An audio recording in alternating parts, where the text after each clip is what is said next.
आपको पूरी detail read कर लेनी है। यहाँ पर आपको अलग अलग रिफाइनरी का अलग अलग नोटिफिकेशन प्रोवाइड कराया गया है, यहाँ से आप चेकआउट कर सकते हो।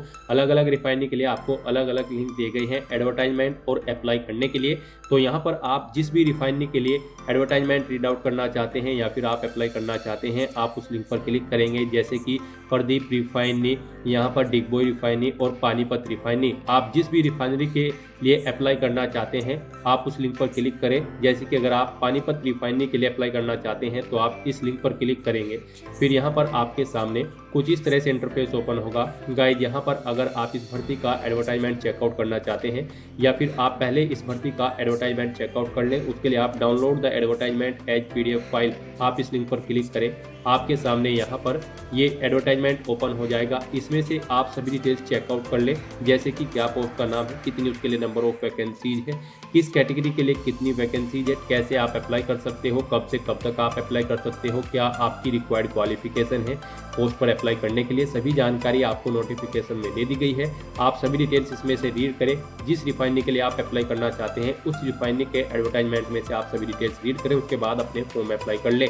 फॉर्म अप्लाई करने के लिए भी आपको, आप जिस रिफाइनरी के लिंक पर क्लिक करेंगे उसमें ही आपको यहाँ पर अप्लाई नाउ का ये ऑप्शन मिलेगा। इस पर क्लिक करके आप अप्लाई कर सकते हो जिस रिफाइनरी के लिए आप अप्लाई करना चाहते हैं। तो यहाँ पर आप अप्लाई नाउ के ऑप्शन पर क्लिक करेंगे, उसके बाद आपके सामने कुछ इस तरह से इंटरफेस ओपन होगा। फॉर्म अप्लाई करने से पहले यहाँ पर आपको अपना एडवर्टाइजमेंट रीड आउट कर लेना है। यहाँ पर भी आप क्लिक करके इस लिंक पर क्लिक करके एडवर्टाइजमेंट डाउनलोड करके रीड कर सकते हो। फिर यहाँ पर फॉर्म अप्लाई करने से पहले क्या क्या रिक्वायर्ड थिंग्स हैं वो यहाँ पर आपको चेकआउट कर लेनी है। ये कुछ इंस्ट्रक्शंस आपको दिए गए हैं और उसके बाद गाइज आपको फिर यहाँ पर नेक्स्ट के इस ऑप्शन पर क्लिक करना है। फिर आपके सामने यहाँ पर कुछ इस तरह से इंटरफेस ओपन होगा। यहाँ पर आने के बाद सबसे पहले आपको पोस्ट सिलेक्ट करनी है, या आप यहाँ पर किस पोस्ट के लिए अप्लाई करना चाहते हैं आप अपने अकॉर्डिंग ऑप्शन सिलेक्ट करें।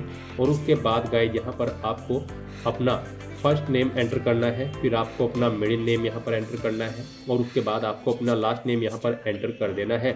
यहाँ पर हम आपको बता दें, अप्लाई करने से पहले आपको NATS या फिर NAPS के पोर्टल पर अपना रजिस्ट्रेशन कर लेना होगा।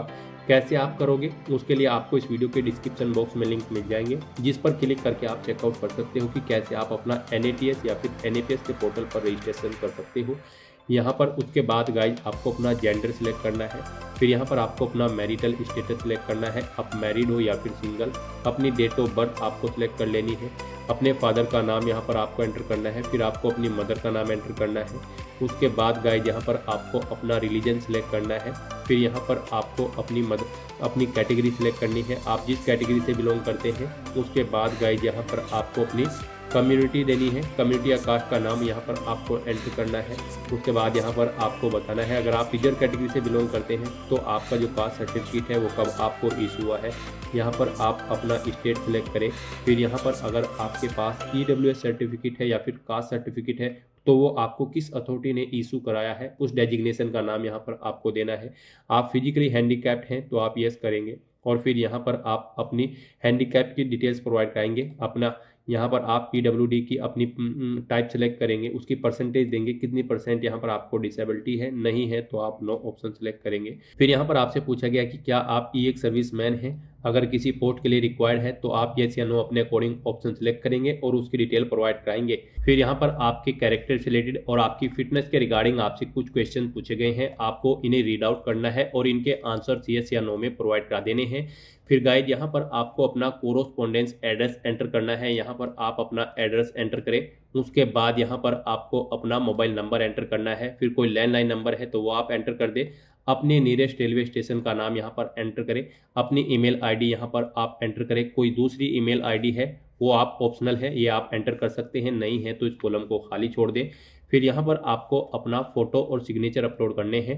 यहाँ पर आपके जो सिग्नेचर होंगे वो 40 पिक्सल्स उनकी हाइट होनी चाहिए, विड्थ 150 पिक्सल होनी चाहिए, साइज उनका 4 KB से कम नहीं होना चाहिए और आपके जो फोटो होगा वो भी यहाँ पर JPG फॉर्मेट में होना चाहिए, सिग्नेचर भी आपके JPG फॉर्मेट में होंगे। फोटो की जो हाइट होगी वो 125 पिक्सल और विड्थ 95 पिक्सल होनी चाहिए और 10 KB से कम आपकी फ़ोटो की फाइल का साइज नहीं होना चाहिए। तो यहाँ पर अपने सिग्नेचर और फोटो अपलोड करने के लिए आपको चूज फाइल के ऑप्शन पर क्लिक करना है, फाइल को सिलेक्ट कर लेना है है और फिर क्लिक टू अपलोड सिग्नेचर के ऑप्शन पर क्लिक करके और क्लिक टू अपलोड फोटो के ऑप्शन पर क्लिक करके अपने सिग्नेचर और फोटो यहाँ पर आपको अपलोड कर देने हैं। उसके बाद फिर गाइज आपको यहाँ पर नेक्स्ट के इस ऑप्शन पर क्लिक करना है। नेक्स्ट यहाँ पर आपको अपनी क्वालिफिकेशन की डिटेल देनी है। सबसे पहले यहाँ पर आपसे पूछा गया है कि क्या आपने यहाँ पर NATS, BO8 या BOPT या फिर NAPS या फिर RDAT या फिर RDSDE पोर्टल पर अपना रजिस्ट्रेशन कर रखा है। यहाँ पर आपका इन पोर्टल पर रजिस्ट्रेशन होना मस्ट है। किसी भी पोर्टल पर आपका रजिस्ट्रेशन यहाँ पर अनिवार्य है। यहाँ पर IOCL अप्रेंटिस की इस भर्ती में पार्टिसिपेट करने के लिए तो यहाँ पर आपको यस ऑप्शन सेलेक्ट करना है। उसके बाद यहाँ पर आपको बताना है आपने NATS या फिर NAPS किस पोर्टल पर रजिस्ट्रेशन किया है। आप अपने अकॉर्डिंग ऑप्शन सेलेक्ट करेंगे। उसका रजिस्ट्रेशन नंबर या फिर इनरोलमेंट नंबर आप यहाँ पर एंटर करेंगे। फिर अगर आपके पास एप्लीकेशन नंबर भी है उसका तो आप वो यहाँ पर एंटर कर दें। नहीं है तो ये मैंडेटरी नहीं है, आप इस कॉलम को खाली छोड़ सकते हैं। यहाँ पर कैसे आप NAPS या फिर NATS के पोर्टल पर अपना रजिस्ट्रेशन करेंगे उसके लिए आपको इस वीडियो के डिस्क्रिप्शन बॉक्स में 2 लिंक दिए गए हैं जिन पर क्लिक करके आप वीडियो ओपन करके चेकआउट कर सकते हो कि कैसे आप अपना NAPS या फिर NATS के पोर्टल पर रजिस्ट्रेशन कर सकते हो। यहाँ पर पूरा प्रोसेस आपको मिल जाएगा। तो आपको यहाँ पर अपना रजिस्ट्रेशन नंबर एंटर कर देना है। उसके बाद यहाँ पर आपको अपनी क्वालिफिकेशन सेलेक्ट करनी है पोस्ट के अकॉर्डिंग। जिस भी पोस्ट के लिए आप अप्लाई कर रहे हैं उसकी क्वालिफिकेशन जो रिक्वायर्ड क्वालिफिकेशन है वो यहाँ पर आपको ऑटोमेटिकली फिर मिलेगी। उसके बाद यहाँ पर आपको पूछा गया है कि क्या आपने यहाँ पर ये फुल टाइम कोर्स किया है तो यहाँ पर आप यस या नो अपने अकॉर्डिंग ऑप्शन सेलेक्ट करेंगे। उसके बाद गाइड यहाँ पर आपसे पूछा गया है कि क्या आप पास आउट है। यहाँ पर आप यस या नो अपने अकॉर्डिंग ऑप्शन सेलेक्ट करें। इंस्टीट्यूट या फिर स्कूल या फिर यूनिवर्सिटी का नाम दें जिससे आपने अपनी रिक्वायर्ड क्वालिफिकेशन पास आउट की है। फिर यहाँ पर आपको एजुकेशन बोर्ड या यूनिवर्सिटी का नाम देना है जिससे आपने अपनी ये क्वालिफिकेशन पास आउट की है।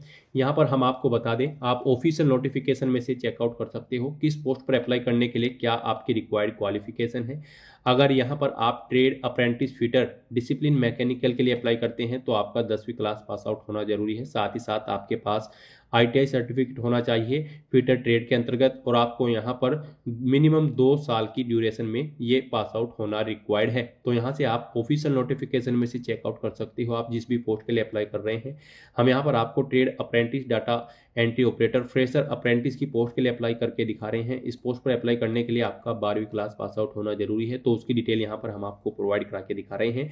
आप अपने अकॉर्डिंग डिटेल प्रोवाइड कराएंगे। जो भी पोस्ट आप सिलेक्ट करेंगे उसके अकॉर्डिंग यहाँ पर आपको अपनी क्वालिफिकेशन की डिटेल देनी है। फिर यहाँ पर आपको बताना है आपने एडमिशन किस मंथ और ईयर में लिया था, पास कब आउट किया था, वो मंथ और ईयर आपको सिलेक्ट कर लेने हैं। अपनी 10वीं 12वीं या फिर क्वालिफिकेशन जो भी आप प्रोवाइड करा रहे हैं। फिर यहाँ पर आपसे पूछा गया है कोर्स का ड्यूरेशन यहाँ पर इनके अकॉर्डिंग आपके सामने कैलकुलेट करके शो कर दिया जाएगा। फिर यहाँ पर आपसे पूछा गया है आपकी इस क्वालिफिकेशन का रिजल्ट कब डिक्लेयर हुआ था, वो डे और मंथ और ईयर यहाँ पर आपको सिलेक्ट कर लेना है।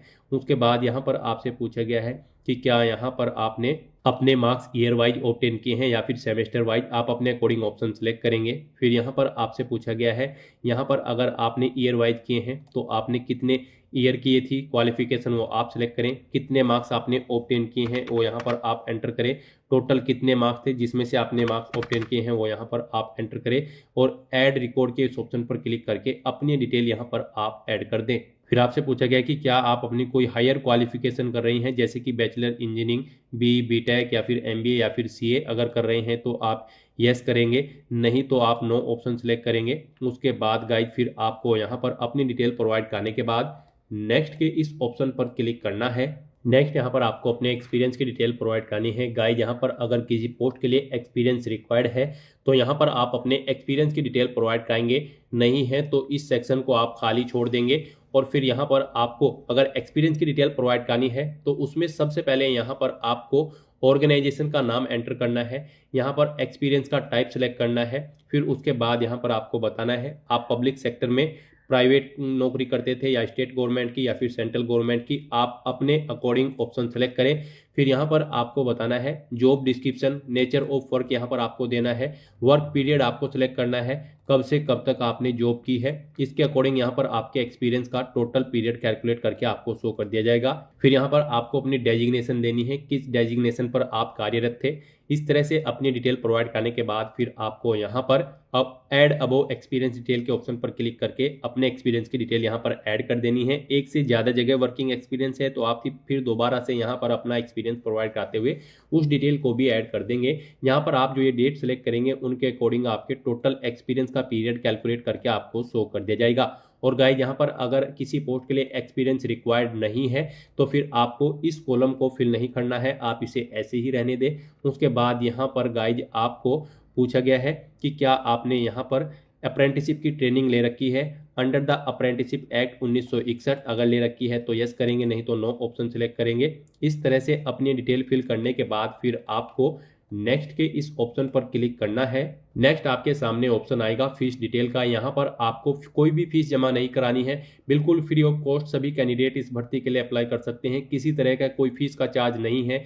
तो यहाँ पर बस अब आपको नेक्स्ट के इस ऑप्शन पर क्लिक करना है। नेक्स्ट आपके सामने कुछ इस तरह से इंटरफेस शो होगा। गाइस यहाँ पर आपको इस चेकबॉक्स को ओके करना है और उसके बाद आपको प्रीव्यू एप्लीकेशन बिफोर सबमिशन के इस लिंक पर क्लिक करके अपने एप्लीकेशन फॉर्म का पूरा प्रीव्यू चेकआउट कर लेना है। कहीं पर कोई मिस्टेक होगी तो आप प्रीवियस बटन पर क्लिक करके एडिट कर सकते हैं, और अगर सभी चीज़ें ओके हैं तो बस यहाँ पर अब आपको वैलिडेट नाउ के स्टेप पर क्लिक कर देना है। इस तरह से यहाँ पर आपका एप्लीकेशन फॉर्म सक्सेसफुली वैलिडेट हो जाएगा। अब गाइज आपको यहाँ पर सबमिट के इस ऑप्शन पर क्लिक करना है। इस तरह से यहाँ पर आपका एप्लीकेशन फॉर्म सक्सेसफुली सबमिट हो जाएगा। आपको एक एप्लीकेशन नंबर यहाँ पर प्रोवाइड कर दिया गया है, आपको इसे केयरफुली नोट डाउन करके रख लेना है फ्यूचर यूज के लिए। गाइज यहाँ पर आप अपना एप्लीकेशन फॉर्म चेकआउट करने के लिए कि क्या वो सक्सेसफुली सबमिट हो चुका है या फिर नहीं, यानी कि अपने एप्लीकेशन फॉर्म का स्टेटस चेकआउट करने के लिए आपको IUCL के इसी पोर्टल पर आना होगा जहाँ से आपने अप्लाई किया था।